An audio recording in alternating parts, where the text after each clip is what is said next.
नमस्कार, news nation digital के हमारे इस खास एपिसोड खबरें दुनिया की में आपका स्वागत है। मैं हूं सुमित कुमार दुबे। पिछले कई महीनों से हमास के साथ गाजा पट्टी में जंग में उलझे इजराइल के लिए मुसीबतें कम होती नजर नहीं आ रही हैं।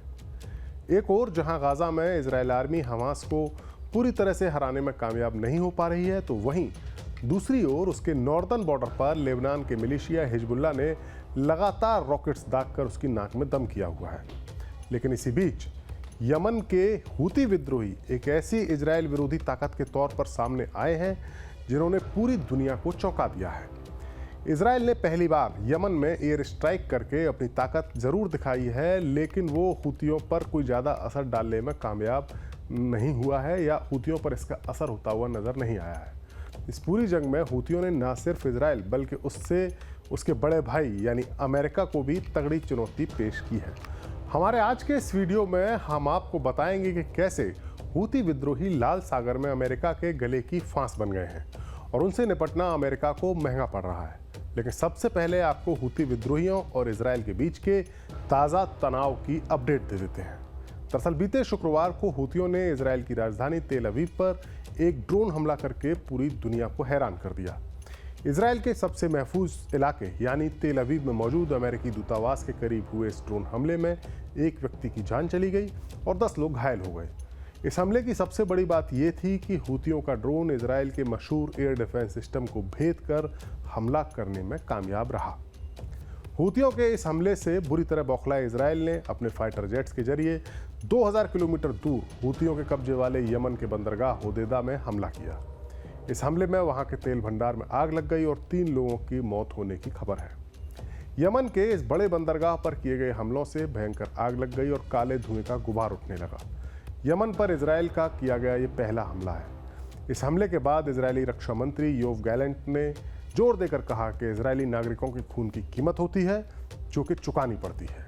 उन्होंने कहा कि अगर हूती हम पर हमला करने की हिम्मत रखते हैं तो उनके खिलाफ और भी ज़्यादा तेज ऑपरेशन और अभियान चलाए जाएंगे। इजराइल के इस हमले के बाद हूती बागी चुप नहीं बैठे और उन्होंने एक मिसाइल इजराइल की ओर दाग दी, जिसे इजराइल के डिफेंस सिस्टम ने इंटरसेप्ट कर लिया।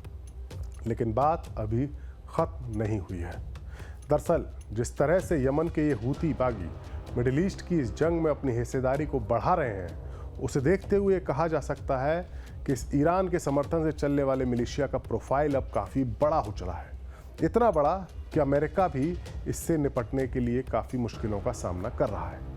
अपने पिछले वीडियोस में हमने आपको बताया था कि हूती कितने पावरफुल हैं, उनकी पावर का राज क्या है और इजराइल से उनकी दुश्मनी क्यों है।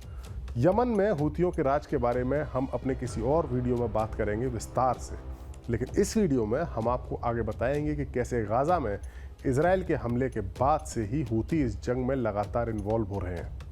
दरअसल जब पिछले साल अक्टूबर में इजराइल ने गाजा पट्टी पर हमला बोला था, तब से ही हिजबुल्लाह और हूतियों ने इजराइल पर मिसाइल हमले करने शुरू कर दिए। हिजबुल्लाह तो इजराइल का पड़ोसी है और उसके रॉकेट पावर भी उसकी काफ़ी ज़्यादा मजबूत है, लिहाजा उसके रॉकेट्स ने तो नॉर्दर्न इजराइल के एक बड़े हिस्से से इजराइल को अपनी आबादी को हटाने के लिए मजबूर कर दिया। लेकिन हूतियों के मिसाइल हमलों को इजराइल के एरो मिसाइल डिफेंस सिस्टम ने और उसके साथ ही अमेरिका ने नाकाम कर दिया। यह हमला पिछले साल 19 अक्टूबर को हूतियों ने किया था। इसके बाद हूतियों ने अपनी रणनीति में बदलाव किया और लाल सागर में इजराइल या उसके साथी मुल्कों के साथ कोई भी ताल्लुक रखने वाले मालवाहक जहाज़ों को निशाना बनाना शुरू कर दिया।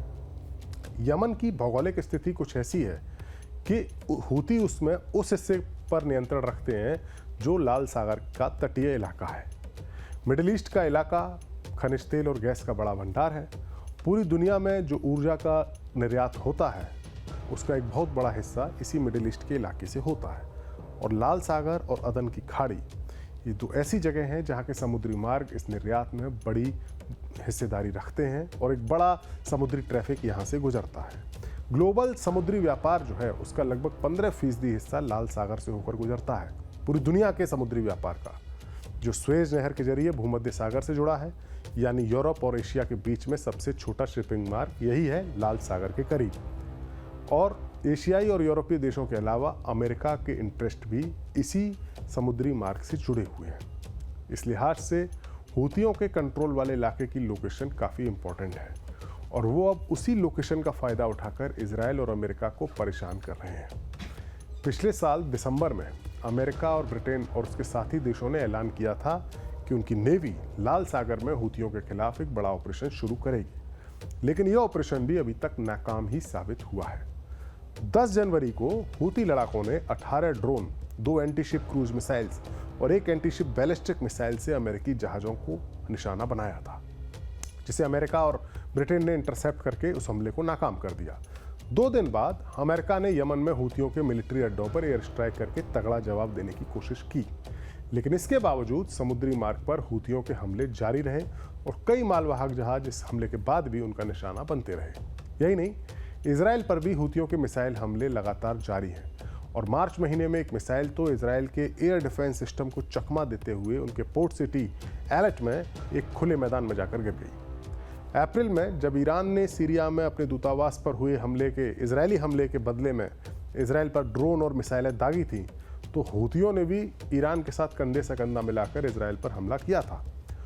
और जब 19 जुलाई को कुछ दिन पहले हूथियों के ड्रोन ने तेल अवीव पर हमला किया, तो इसे हूथियों की एक बड़ी जीत माना जा रहा है, क्योंकि उन्होंने सीधे इजराइल के दिल पर हमला किया है। वहीं दूसरी ओर हूथियों के खिलाफ अमेरिका जो हमले कर रहा है वो उसे काफ़ी महंगे पड़ रहे हैं। अब आपको कुछ आंकड़े बताते हैं। इसी साल जनवरी से अमेरिका जो मिसाइलें हूथियों के ठिकानों पर दाग रहा है, उनकी कीमत प्रति मिसाइल $1 मिलियन से $4.3 मिलियन तक की है। यही नहीं, अमेरिका इस जंग में अब तक अपने 3 रीपर ड्रोन गंवा चुका है। एक ड्रोन की कीमत $30 मिलियन की है। हूथियों के खिलाफ अमेरिकी ऑपरेशन में हर महीने $260 मिलियन से $573 मिलियन के बीच का खर्चा हो रहा है, जो अब तक $1.8 बिलियन से $4 बिलियन के बीच में है। इतने भारी भरकम खर्चे के बावजूद अमेरिका लाल सागर में समुद्री मार्ग को सुरक्षित नहीं कर पा रहा है और हूथियों के हमले मालवाहक जहाज़ों पर अब भी जारी हैं। अमेरिका के लिए परेशानी और भी बढ़ सकती है। खबर यह है कि हूती बागियों को अब रूस के प्रेसिडेंट पुतिन के साथ उनका समझौता हो सकता है और रूस अब इन लड़ाकों को एंटी शिप क्रूज मिसाइल दे सकता है। अगर ऐसा होता है तो इस इलाके में मौजूद अमेरिकी जंगी जहाज़ों के लिए भारी खतरा पेश हो जाएगा और बाइडेन प्रशासन किसी भी तरह से इस कोशिश में जुटा है कि रूस ऐसी खतरनाक मिसाइल हूती बागियों को ना सौंपे। बहरहाल, इतना कहा जा सकता है कि हिजबुल्लाह के साथ साथ अब ईरान के द्वारा मजबूत बनाए गए हूती विद्रोही भी इजराइल के साथ साथ अमेरिका के लिए बड़ी मुश्किल बनते जा रहे हैं और इस लड़ाई में, इस इलाके की इस जंग में शायद अब हूती ही सबसे बड़े खिलाड़ी बन गए हैं। हमारा ये वीडियो आपको कैसा लगा? अपनी राय हमें ज़रूर दें। नमस्कार।